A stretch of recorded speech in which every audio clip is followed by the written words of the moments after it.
Hi guys, welcome to Daily Covfefe with Carter and Keri. Today is Tuesday, June 5th, and we are going to be talking... It's Wednesday. Oh, is it? But I love you, Keri. Okay, so I didn't sleep, I had 2 hours of sleep total for 2 nights in a row. So last night I slept like the dead, but I don't know what day it is. It's Wednesday, June 5th. I actually was scanning the calendar real quick as I was like, did I get the right day?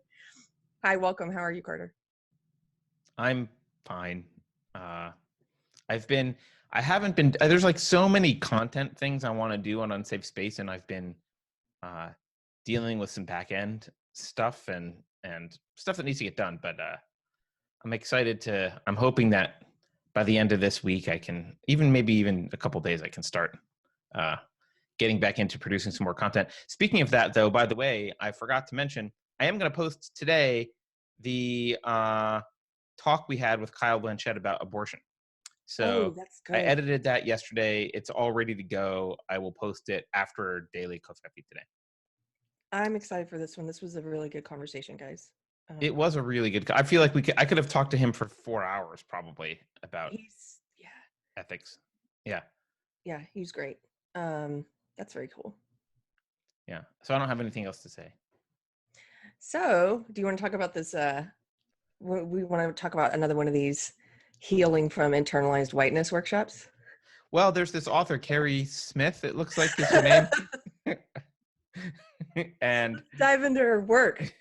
Yeah, she wrote this article called Healing from Internalized Whiteness. She must know a lot about it.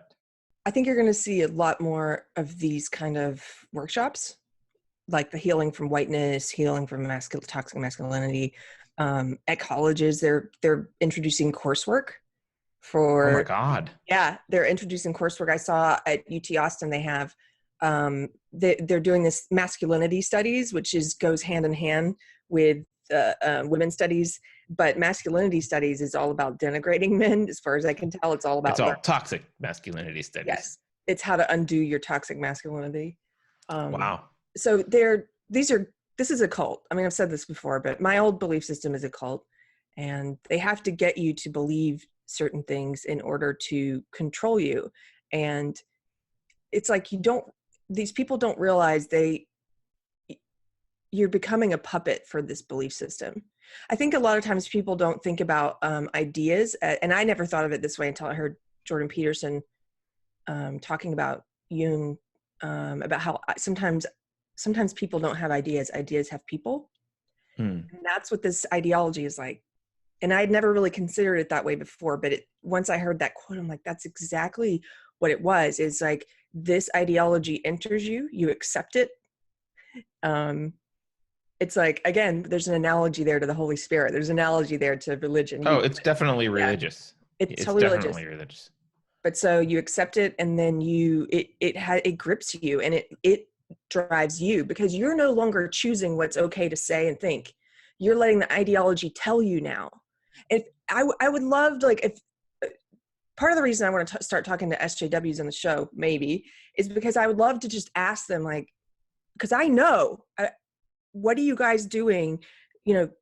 What's it like in your head when you have an idea that you're afraid might not be ideologically correct? Because I know what you're doing. You're staying quiet for a second, and you're running through the ideology, and you're trying to figure out what's the right thing to say. People become mouthpieces for the ideology, and they're no longer thinking on their own. They're doing a form of thinking, but it's really just sorting through what they know of the ideology and trying to come up with the correct thing to say.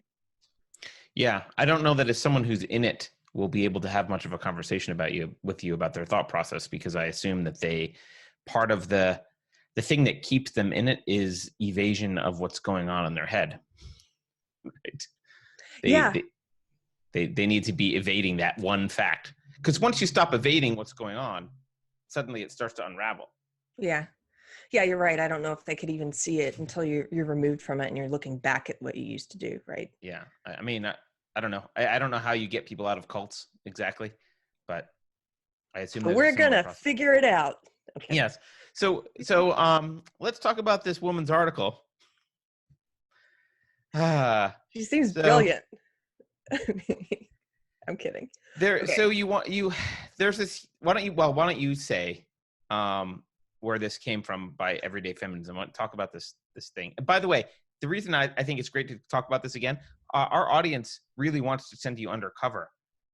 We've gotten a lot of people who are like, I'll totally support Keri going undercover to one of these. Oh, we're So going to do it. We're coming up with a budget, guys. So yeah, this is going to be fun. yeah.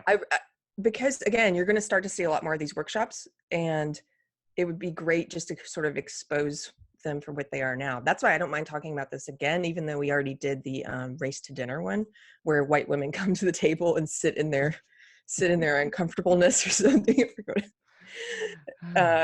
So this one is one of the worst. It's put on by Everyday Feminism, which Everyday Feminism is hands down, one of the worst SJW sites you will find on the internet. It's one of It's so those sites bad. where I'm not sure that it's real. Like it Yeah, looks almost like it's a parody of itself. It's like Tatiana McGrath. it's totally real. It is so bad it looks like satire, but it's real.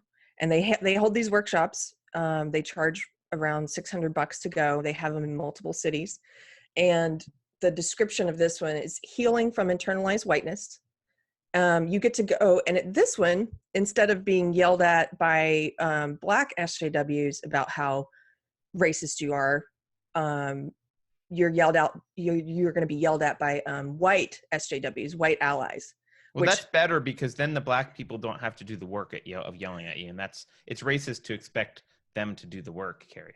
that's the idea behind it. So that's the idea behind groups like what's that group we talk about on Facebook? It's White Nonsense Roundup. It's a group of white SJWs who will come in. You can tag them in something, and they will come in and yell at the other white people about how racist they are. Because the idea behind it is that that Black people shouldn't have to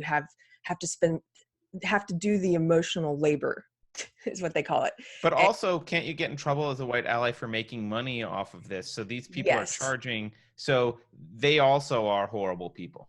yes, they contradict themselves all the time. So on the one hand, they say allies should be the ones doing the work, but then on the other hand, if you get to be successful doing the work, they will go after you. Like Tim Wise. Tim Wise is a white man who does anti-racism trainings. I think he might do anti-sexism stuff too, but the same thing applies for men. They want male allies to be the ones doing the emotional labor for the women. But if you get to be too big, then like Robin DiAngelo, the one who came up with the phrase white fragility, then you're a target because now you're taking money away from Black SJWs who could be doing the work. So I think what they want you to do is maybe do the work, but give the Black SJWs the profits. Yeah, that would be probably ideal. Is you do it for free. You But can charge. yeah, you But could charge. you can keep the money yourself. Right. That But reminds me of something. There's some system like that. What is it called? Slavery. I knew there was a word for it. I just couldn't. In this healing from internalized workshop, Keri, mm-hmm. there are on the website here. I think your goal with this article is to maybe save people the money, so you can tell them what the answers are. So there's here are the questions that this workshop is for. People struggling with these questions. How can I make sure I don't accidentally say something racist when I don't know what's racist and what's not? Keri, what's the answer to that one? So why don't you know what's racist and what's not? Like, why are you in a belief system that tells you don't know? Now you're dependent on asking other people what's racist. like you don't see anything wrong with that you don't get to decide. You have to ask someone else. You're at the mercy really of. About that too is that there's this premise that that intent is irrelevant. I mean, there's just in that one question, how do I make sure I don't accidentally say something racist? Like there's several years worth of therapy built into that one question. Just the amount of unearned guilt that you have to feel just to ask that question. Just ask that question. Yeah. It's pretty amazing. They do say, SJWs, one of the things they will say is intent doesn't matter. So I they say that. one of the best things I ever heard was Eckhart Tolle talking about how you are responsible for your emotions. Nobody else is. So, like Carter, if you say something mean to me and I feel devastated by it, yeah, you said something mean, but I'm responsible for how I feel about it and for how long I feel that way. And for, it's like, you didn't make me.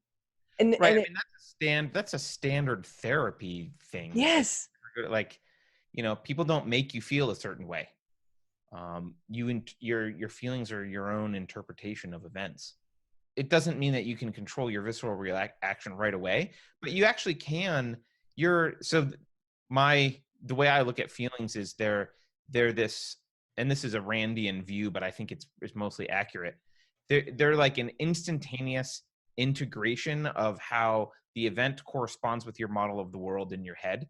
And so if it clashes somehow with the model of the world in your head, or triggers some deep problem you've got with the model of the world in your head, then you react in a negative way. But if it upholds it, then you react in a positive way. And it's kind of obvious to note that your internal belief system does affect your visceral emotions. It just takes time to change your internal belief system and have it really integrated. But if you think about the example that I used to use, well, we can use, actually, let's use Bernie Sanders. If you're a minarchist or a voluntarist or an anarchist or whatever, and a capitalist, and you hear Bernie Sanders speak about, the right to free education, that's bothersome without thinking about it viscerally. You feel bothered by it. And then you have to analyze it and see whether you should be bothered or not. That's fine. But you feel that way instantaneously. If you are a socialist, bought and sold, full-on Marxist, and you hear him say that, you feel a totally different way instantaneously, emotionally, right? But the same event happened. It's just your internal models of what is right and wrong and how the world is structured and what should be and shouldn't be and how it relates to you. They're different. And so your visceral reaction is different. So I don't think emotions are people view emotions as this like random thing that's totally disconnected from reason, and it's incomprehensible. That's not true. They're also not, you can't control them in the moment. You can't say don't feel sad if you feel sad. Like, you can't control that. But they are not disconnected from your belief system. They are a product of your belief system partially. And they're also under your control ultimately, or at least they're under your control more than, right. They're under your control more than they are anyone else. It's not like Carter. If you say something mean to me, you can't make me feel, I mean, it's, you give up that power. So here's the thing about that. I know we're getting into some kind of therapy thing now, but you're giving up that power then and saying, I'm going to let you determine how I feel instead of me dealing with it, and figuring out SJWs tend to prioritize emotion over logic and facts. Okay. Yeah. And they encourage people to sit in negative emotion. They don't try to get out of it. But so to relate this back to that question, what they're saying is, how do I know what is it? How can I make sure I don't accidentally say something racist when I don't know what's racist and what's not? So they believe that it's perfectly valid for me to say to you, for example, Carter, you said something sexist to me and you hurt my feelings. And then for you to, as a man, to say, well, I didn't think it was sexist. And maybe it wasn't, by the way. I didn't think it was sexist and I wasn't trying to hurt your feelings. So then an SJW would say, your intent doesn't matter. My hurt is the only thing that matters. You hurt me, so you are guilty. Like that's the way they view this stuff. It is so childish. Yeah. So. Well, this is the reason why they don't know it's racist, because when you and I read the sentence and say, I don't accidentally say something racist, how do I make sure I don't accidentally say something racist? For normal people, they have an idea. Well, racism, they know what racism is, and they have an ability to judge for themselves. Is this thing racist? Was this a racist statement? But for SJWs, actually, racism has no actual definition. Racism is defined by how people react to what you said. So yeah. The only way you know if something's racist is if someone says, that was racist to me. I feel that was racist, and Yes. I'm the target race. Therefore, that was racist. And that's not how definitions work. And that is a recipe for emotional upheaval and therapy and dysfunction in your life. With any concept, you can't be like, how do I know if what I said was sexist? How do I know if what I said was this or that? Like it. And then you give up control completely to a third party. Yeah, you've totally given up control. Like you're basically a puppet at this point. And you are a puppet because if you're considering going to this workshop, it's like they infect you with the ideology, and then they're like, but we're the only ones who can give you the medicine to get better. And the medicine is the same ideology. They're just feeding you more of the same crap. And you're willing to give them your money to go and eat more of this stuff. That's why they're a great fit with government, but we can talk about that later. Okay. But yeah, you're right. That is an excellent point. And one of the things I was saying about this is people know what racism is. Okay, it's not that complicated. Like racism is judging someone based on their race, treating them differently because of it. That's it. The reason you don't know if you're somebody that buys into this, what could be and could not, is because you've given up control to other people. And like Carter says, it's dependent upon how the other person receives it, which is crazy. But it's also because they've convinced you that racism is something more convoluted than it actually, that racism is power plus prejudice. And then power is defined not by how much power you have, individual person, but by what identity group, your power is determined by what identity groups you're in. And so ultimately their definition is that it's impossible to be racist towards white people, and that white people are inherently racist because they're white, and that people of color are the only people who can determine what is and what is not racist. On its face, that is a crazy, crazy belief. Yeah. But people believe this stuff. Yeah. And the power is power to have your emotions control the situation. If you're higher on the social justice oppression hierarchy scale thing, right, then you have the power to have your emotions dictate the definitions of everything that's happening in the conversation. Was that racist or not? I don't know. We have to turn to the person the most oppressed in the pyramid and ask them, of all the people in the conversation, who's the most oppressed? That one's emotions drive the definitions of everything that's happened in the conversation, because they get to say whether this was racist or sexist or how much or blah, blah, blah. Da, da, da, da. It's all their emotions.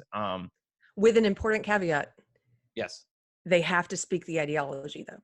If it's a Black woman like Candace Owens, they have a huge, they base everything on the biggest credential you could have is what race you are or what sex you are. It has nothing to do with your arguments, your behavior, the way you defend your ideas. It only has to do with what color you are and what sex you are, unless you reject your ideology. You reject this whole belief system, in which case your skin doesn't matter.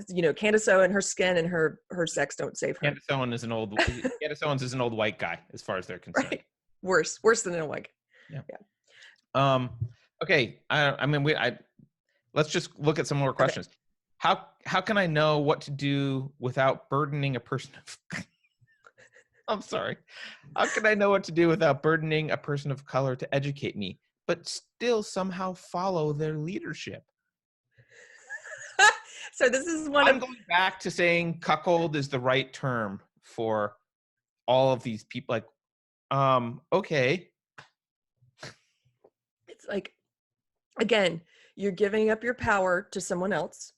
You're looking to someone else to know what to do and what to think. That's crazy. And this is a funny question to me, because they're kind of, they're asking, sometimes they ignore their contradictions, but this is one of their contradictions. Is they say, when it comes to race, white people need to shut up and listen and follow the leadership of people of color, right? But then they also say it's too much emotional labor for people of color to have to educate white people. And right. So this is a great question. Follow them if they don't have to do anything. Right. we want black people or people of color. We want people of color to be our leaders, but we don't want them to have to educate us or do any work to be our leaders. How does that accomplished? Yeah. And by the way, this is a racist question. This is what I want to point out to SJWs. This is a racist. You just asked in the first question, how do I know if something's racist or not? Okay, look, you're saying, like, I don't want to burden people of color. Do you worry about burdening white people? You know, I have a solution, by the way. If you're seriously considering taking this class and you're actually worried about these things, go slit your wrists. Carter. No. What? You will be not a burden to anyone. You won't say anything racist. You won't speak up the wrong way. You won't be unconsciously stereotyping. You'll be fine. That's the well, to your point, this breeds self-hatred in a person. Yes. Of course. Yeah. Absolutely. But it is a racist thing. You're not worried about burdening white people, and you're not looking to follow white people's leadership. So what this ideology has done is, in the second question here, it has been successful in getting you to judge people and treat them differently based on what race they are. So congratulations, you're now acting in a racist way, like, in the name of not being a racist. Yeah. The third question actually to me though is, I mean, maybe they're just getting progressively worse. This third question is the amount of paranoia you must have about your own sin is, I mean, this is like, you should be committed, like institutionalized for this level of fear, I guess. I don't know how else to say it. The question is, how do I know when speaking up against racism ends up speaking over people of color? I mean, that fear is so, what's the word, Keri? It's gosh, I mean, it's neurotic. Neurotic. That is so neurotic. That fear is so neurotic that you would be off the scale of neuroticism, and you would, like, you should just be put in a straitjacket and stuck into an institution. I was gonna, and it's immobilizing. Of course. I mean, how do I know when speaking up against racism ends up speaking over people of color? Yeah. I mean,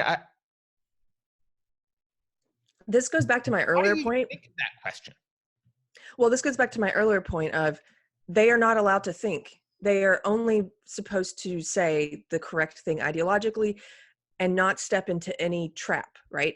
And so that's what this question illustrates, is they are constantly like, how do I know if I say the wrong thing? What if I offend the wrong person and they say what I said was racist? And what if I'm trying to speak against racism, but then they say I'm talking over people of color and then I'm guilty for that? And like, they're constantly just running everything through this SJW filter in their head of like, what's the right thing to say? It's exhausting, and it is crazy making. It makes you crazy. Of course. It's this mentality that's constantly scanning to figure out, how can I be bad? How could I be doing something wrong? What's wrong with me? What could possibly be wrong with me? What could I possibly be doing that's evil? That's the mindset here. It's like, I literally, it's like, how do I know if walking out of my house blocks the sunlight from a person of color who might be hiding in the bushes? It's like, what the hell? And you've become, this level of just uncertainty, of not being able to think on your own. You are an absolute puppet of the ideology, because you're not allowed to come up with answers on your own.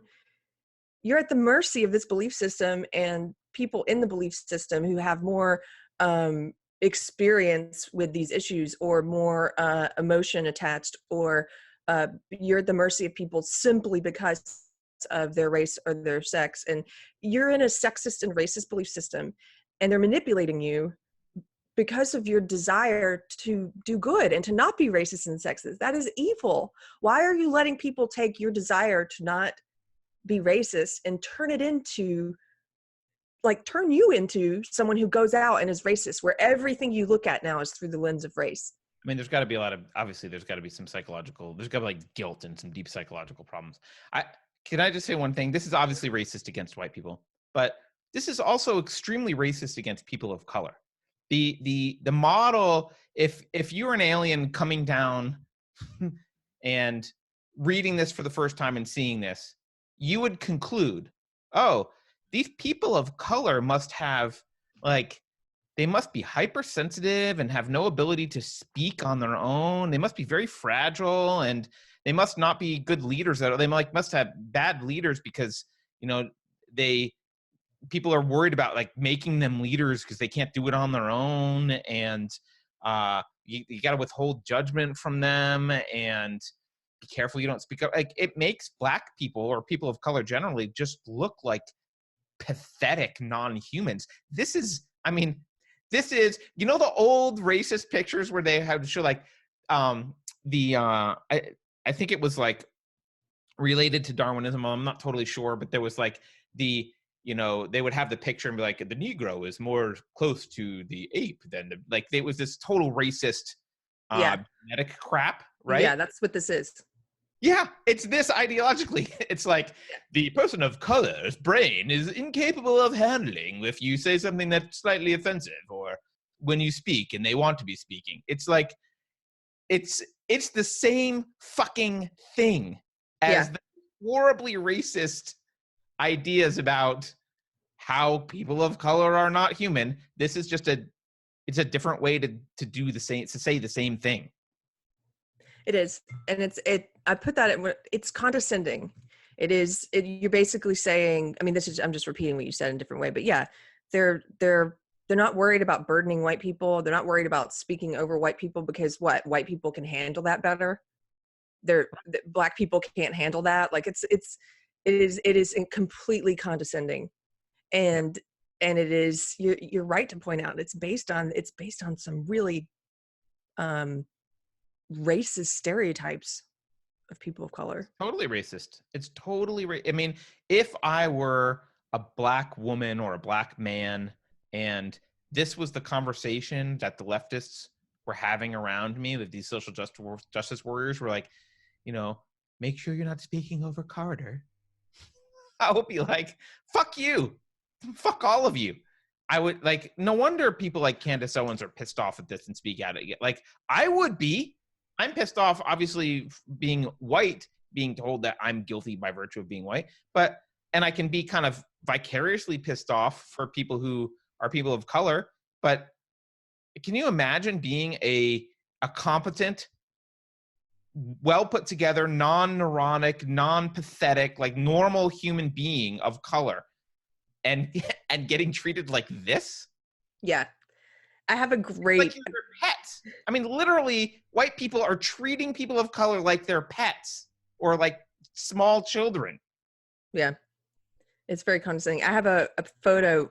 Hopefully, we can put this up in the description somehow. But there's this friend. He blurred out his name and everyone else's name and let me post it. I've shared it a couple of times, but it is the epitome of this belief system, and it's an online discussion he's having with some SJWs.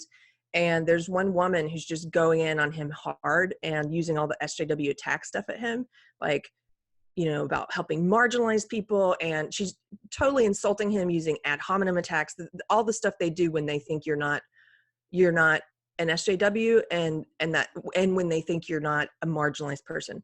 So at some point in the conversation, after she's just been treating him horribly, he's like, he reveals that he's Black. Or he's biracial. He's like, well, it turns out, I looked up what you mean by marginalized. It turns out I'm a marginalized person. And at first she's incredulous and it's like, oh, sure. Oh, you just conveniently happen to be. And then I guess she looked at his social media feed and realized he was Black. And so her next total change of tune, her very next statement is like, I'm going to call him Dave. She's like, I'm sorry, Dave. As a marginalized person, what can I do to help you? And she goes on about how his marginalizations your marginalizations are much worse than mine. And I didn't realize, and I'm sorry that I was walking over you and talking over you and throwing you under the bus. And, you know, as a marginalized person, what can I do to help you? It's so friggin' and it's like, okay, so 1 second ago, you weren't going to listen to anything I was going to say. You're going to call me names and stupid. And I don't get it. And the only thing that's changed is that now you know what my race is. And now you're like, how can I help you? Like, what Right. do you need? Because you're such a helpless little.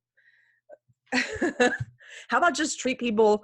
How about just react to what they have to say and how they behave accordingly, and don't base this crap on their race and their sex? How about stop being a racist and a sexist, because this is what you've been told to do to stop being a racist and a sexist, is to be one. Anyway. Yep. So it's a little bit of a rant. No. I don't know if do we want to walk through all these. I mean, Let's speed through the others. Yeah.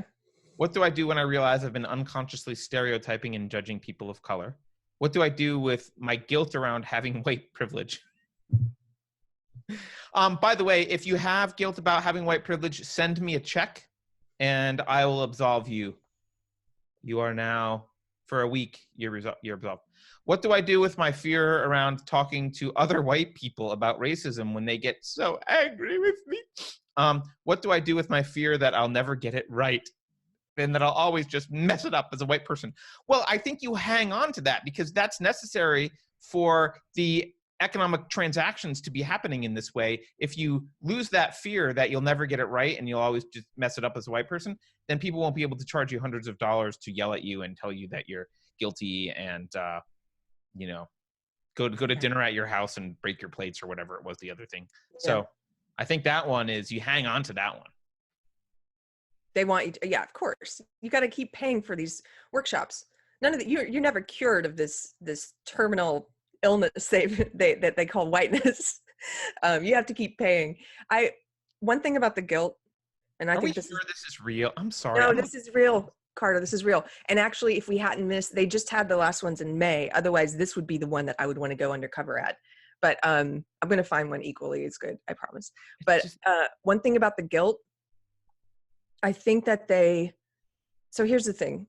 Everybody has things that they've done, that they individually have done, or mistakes they've made or whatever, that they probably feel guilty about, or that where guilt makes sense. Just like you have things that you've done that you probably feel pride about. But having guilt or pride over your race is messed up. Why are you taking pride over what like other white people have done, or why are you feeling guilty over what other white people do, or about things in the past? It just doesn't make any sense. But what I think they're doing is, sometimes it's easier, I think, to focus on something outside of yourself, and to say, take all of your guilty feelings for things you actually have done and should maybe look at and address, and put those outside of yourself and say, I feel guilty because of this thing that I don't actually have any control over, the systemic racism or sexism or whatever. And you kind of remove it from yourself that way, and it keeps you from looking at things that you actually do have control over that might be scary or hard to look at. And so these people, they take people's actual real feelings of guilt, and they help transmute them into something outside of people, so that people will keep paying money and think, this is what I need to look at and this is what I need to address. It's a huge evasion tactic. Ask yourself, is there something that I've done? It may or may not have anything to do with race. Is there something in my life that I feel guilty about, that I'm afraid to look at or stop? Why are you so susceptible to guilt being used as a motivating trigger? Why is guilt the thing that works for you? I think there's probably something you need to address, and it's not this. That's just my suspicion. No, I think that's really insightful, Keri. I think you're probably right. It also part of the distance is by saying, let's say I've done some bad things or I'm guilty about some stuff. If I if I attribute it to my genetics, it also absolves me of responsibility in some way, in the sense that well, all white people are guilty. We're all bad. I'm part of this bad group. Yes. And it's not me. It's just that all the people in this group are bad. We're all bad. And so I can be a better person by recognizing that we're the bad group, and then trying to atone for our badness. And it does put you at an arm's length to any actual guilt or things that you should be responsible for. And it allows you to feel that you're not uniquely bad or evil. You're just white, and everyone white is, you're all bad and evil. And so it's not a personalized guilt anymore. It's a collective guilt, which is much less scary psychologically. And then you get to have some personal pride for being the one to step up and try, Yes. recognize your whiteness as bad and atone for it in some way. So It's like the men. It's like the men who do that. Like Morgan Spurlock, when he came out about during the Me Too stuff, and he was like, I've done XYZ to women in my past. And what he's doing is what you're saying. He's saying, I misbehaved in these ways towards women. It's a part of toxic masculinity that we all suffer from. No, I never did those things, dick.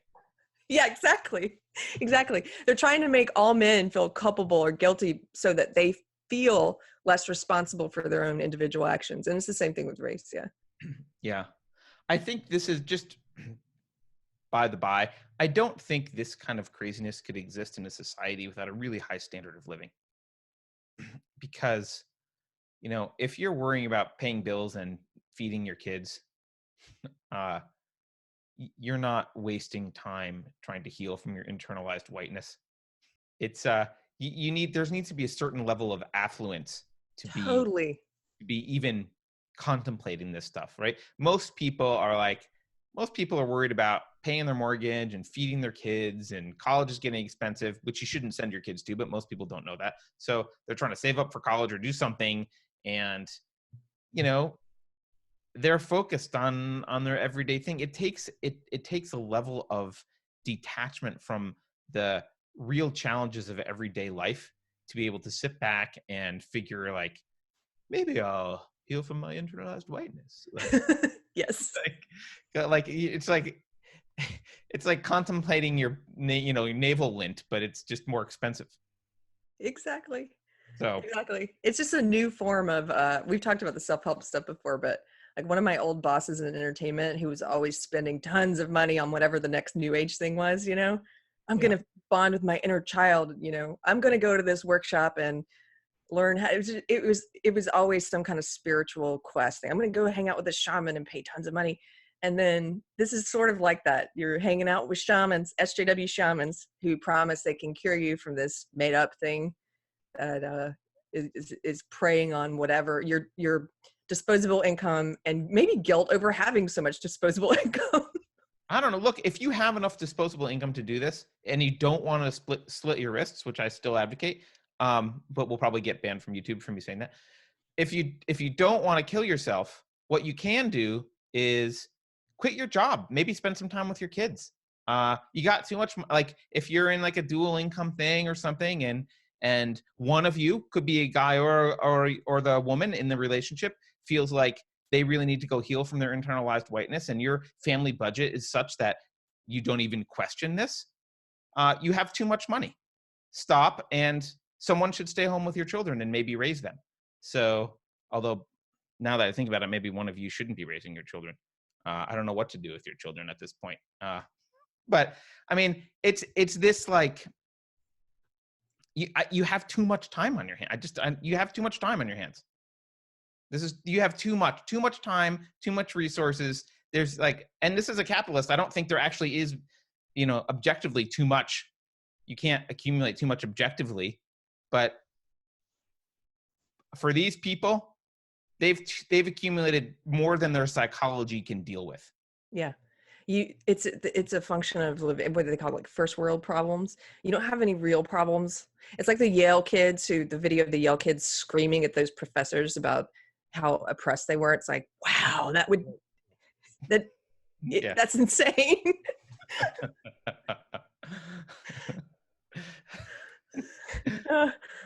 You know what? What? I didn't realize this. Is Meghan Markle? I don't follow I don't like the royal family stuff, but is Meghan Markle, is she like part black or something? Is that the big deal? Is she Wait, remind me who she is again. She's the one from the show Suits, and she married one of the princes. I don't know if it was William or Henry. Oh, yeah. Okay. Yeah, I think she's biracial, yeah. Okay. Their kids could be the first example of royals who feel oppressed.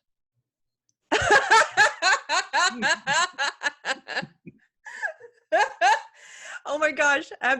This is like, I worked on this TV show. I should say this. Okay. And I always think it's funny when someone in power feels like they're the one being bullied by the people who work under them. Yeah. I'm the real victim here. It's like, you have all the power. When their kid grows up, their kid will be like, I can't stand your toxic whiteness. I'm oppressed. Get my helicopter. I'm the real victim. Yeah. The idea that we are going to live in a world with actual royalty and aristocracy who will be able to get away with claiming that they are oppressed it's just beautiful to me in a sick, disgusting way. It's like a beautiful commentary on society. That was a good laugh. Thank you. I don't know what to say now, Keri. I needed that. Go read Keri's article. We'll post a link to it. Yeah, go read it. What else? Oh, and yeah, we're gonna have a way to help us do an undercover thing soon. Yes. We're not gonna let that go. I think that's fun. No. We're not. We're working towards it. We've got someone upgraded their membership just to support that. So, oh my gosh, cool. Okay. Yeah, it's gonna happen. So, anything else, Keri? I've got a blue SJW wig I could wear. That's too over the top. I think I would be spotted. You know, I was thinking actually we should send 2 people in, one person with a video camera and recording device, and you with just an audio recording device. So if you get kicked out or caught, the other person is there. The other person doesn't say or do anything bad. They just stay in the class. Yeah. Did you ever see the video of Sven Computer, who went into the gender fluidity thing at South by Southwest? They did that. They had another camera guy, and they had Sven. Yeah. Yeah. So we know that. Thank you, Crowder, for the tactical advice.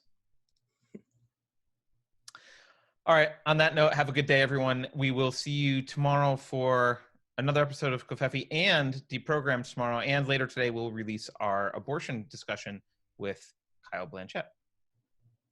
Have a good one.